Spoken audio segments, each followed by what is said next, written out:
यात्रा हो गई, हमने मीडिया अड्डा से आपके जिम्मेदार थे बात की और फिर वहाँ से हम किठौर गए। किठौर से हम मेरे ख्याल से हमने 3 बजे से 3:45-3:50 तक हमने वहाँ पर पैदल दौरा किया। फिर हमारे नुमान रोफिल साहब के घर में हम गए, वहाँ पर थोड़ा बहुत लंच का चाय का इंतज़ाम था, करके नमाज़ पढ़े और वहाँ से दिल्ली आने के लिए जब हम इस पिलखुवा के पास जो टोल गेट है वहाँ पर हम पहुँचे, हमारे साथ 4 गाड़ियाँ थी।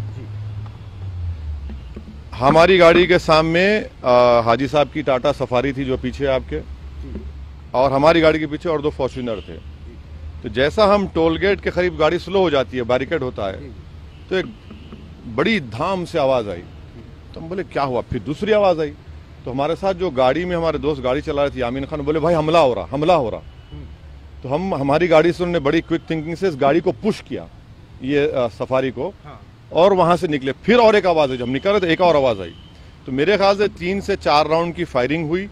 हमारी गाड़ी के लेफ्ट साइड के ऊपर 2 होल्स के निशान है, एक गोली शायद, और एक निशान है लेफ्ट साइड मडगार्ड के ऊपर। हम जब गाड़ी से आगे बढ़े तो हमारा, क्योंकि हमारी गाड़ी से उसकी गाड़ी को हमने पुश किया, मारा, राइट साइड का टायर पंक्चर हो गया। फिर एक वहाँ एक फ्लाईओवर है, वहाँ पर गाड़ी रोककर हम इस गाड़ी में बैठ गए और दिल्ली को आगे, क्योंकि हमको लगा कि रेकी कर रहे थे, फॉलो कर रहे थे हमको। हमारे जब ये हमला हो रहा था, हमारे पीछे जो फॉर्च्यूनर थी जिसमें हमारे एक्स मेयर माजिद थे, उसके ड्राइवर ने एक शूटर पर गाड़ी चलाई, चढ़ा दी एक पर। जो रेड हुडी पहना था, 2 लोग थे, रेड हुडी पहना था, एक व्हाइट जैकेट। तो जो रेड हुडी पहना हुआ था उसके ऊपर गाड़ी चलाई, उसके पैर पर चलाई, वो गिरा। तो जो व्हाइट जैकेट पहना था वो उल्टा उन 2 फॉर्च्यूनर पर गोली चलाया। तो अब हमारी थोड़ी देर पहले एडिशनल एसपी वहाँ से जो हैं जिम्मेदार, उनसे बात की। उन्होंने कहा कि हाँ सर, आर्म्स जो इस्तेमाल है वो भी मिला, हथियार भी मिला और एक शूटर पकड़ा भी गया। तो हमारी इलेक्शन कमीशन ऑफ इंडिया से ये गुजारिश है कि इसकी इंडिपेंडेंट जांच करवाई जाए और ये कौन है लोग, किसका दिमाग है इसके पीछे, और आखिर क्यों ये हमला हुआ, किसने ये कॉन्स्पिरेसी की, ये जानना बेहद ज़रूरी है। सुनिए, और हम स्टेट गवर्नमेंट और मोदी गवर्नमेंट दोनों से ये कह रहे हैं कि ये इनकी जिम्मेदारी है कि वो इंडिपेंडेंट जांच करवाएं और इसके पीछे दिमाग किसका है। आखिर ऐसे कैसे हो सकता है कि टोल गेट के ऊपर ये लोग 4-4 राउंड फायरिंग एक सिटिंग एमपी के ऊपर करते हैं। हम तो अल्हम्दुलिल्लाह कुछ नहीं हुआ, हमको खैरियत से हैं, मगर अल्लाह बचाना जब चाहता है तो कोई कुछ नहीं कर सकता।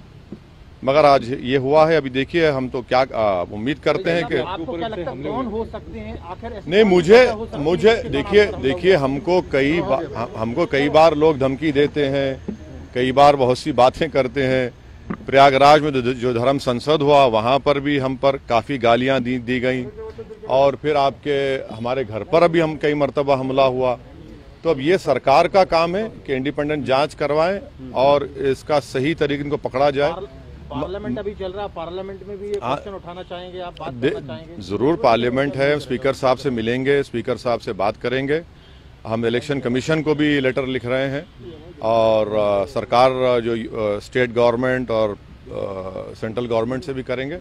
मगर अल्हम्दुलिल्लाह अल्लाह करम में खैरियत से। ये ना सिर्फ कंडेमनेबल है, बल्कि तो सबको सोचना पड़ेगा कि आखिर ये कौन लोग हैं जो इतनी हिम्मत करके गोली भी चला रहे हैं और ये सब हरकतें कर रहे हैं। सर, इलेक्शन से ठीक पहले ये सब क्या दर्शाता है? हाँ, अब नहीं मालूम मुझे।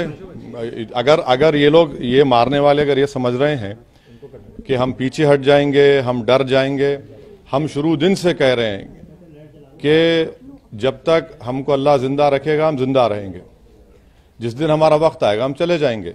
मगर इस तरह के बुज़दिली की हरकतों से, इस तरह से गोली चलाने से हमारे ना हौसले और हिम्मत में कमी आएगी, बल्कि इंशाल्लाह और हौसले हिम्मत बढ़ेगी। और हमारा मानना है कि जब अल्लाह बचाना चाहता है, मगर ये कौन ताकतें हैं और कैसे उत्तर प्रदेश में ये इस तरह की हरकत हो रही है, ये तो जनता को भी देखना है।